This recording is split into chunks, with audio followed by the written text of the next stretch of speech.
আজকের ঘুগনিটা যতটা সুস্বাদু হয়েছে এর আগে যতবার বানিয়েছি তখন কিন্তু এতটাও হয়নি।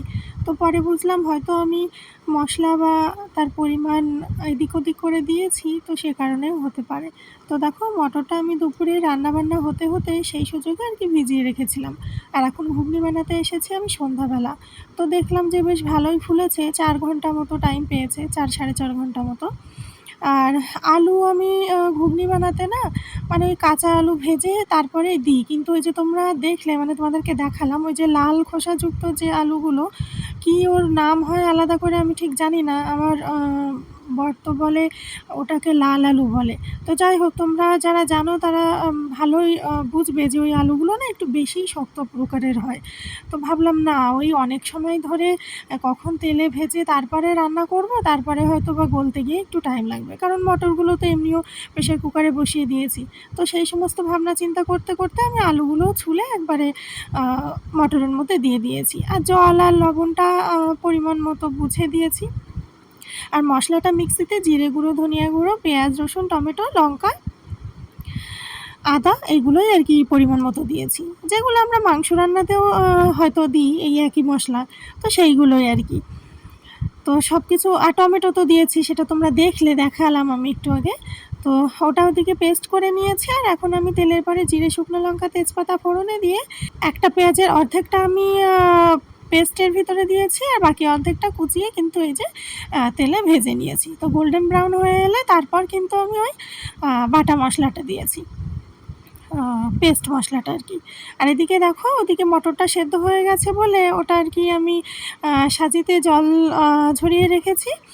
আর আলুটাও দেখলাম বেশ এমন পর্যায়ে সেদ্ধ হয়েছে, মানে সেদ্ধও হয়েছে আবার মানে একেবারে নরম গলে যায়নি, বেশ সুন্দরভাবে কাটাও যাচ্ছে, মানে গোটা গোটা থাকবে সেটা কাটার সময় বুঝতে পারছি আর কি।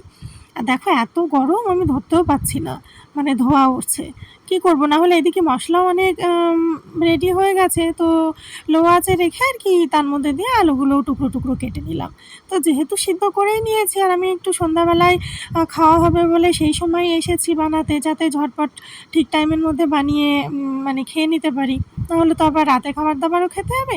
সেই কারণে একটু চেষ্টা করছিলাম যে তাড়াতাড়ি করে নিতে, ওই জন্য আর কি আলুগুলো আমি আলাদা করে আর ভাজিও নি। তো দেখো তারপর ওই কাটা আলুগুলোই আমি আবার মশলাটা বেশ ভালো করে কষানো হয়ে গেলে, ভালো করে মানে একটু বাকি থাকলেই দিয়েছি যাতে আলুগুলো দিয়েও আর একটু নাড়াচাড়া করে নিতে পারি।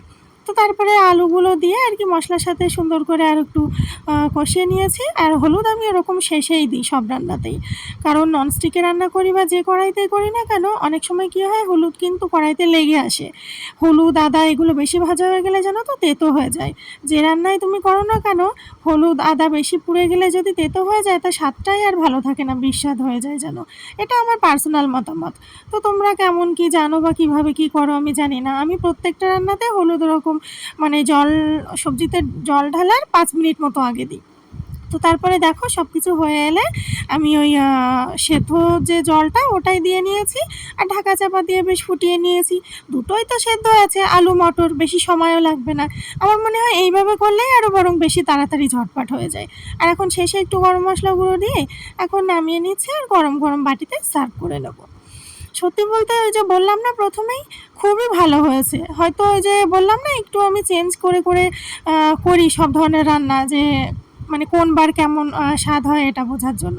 এখন একটু শসা, পেঁয়াজ, কাঁচা লঙ্কা কুচি দিয়ে ডেকোরেশন করে নিচ্ছি। ঝুরি ভাজা বা ঘটি গরম চানাচুর এখানে পাওয়া যায় না, সেজন্য দিতে পারিনি। আর লেবুর রস তো মাস্ট দিতেই হবে। তো রেসিপিটা কেমন লাগলো কমেন্ট করে জানিও, ভালো লাগলে একটা লাইক করে দিও।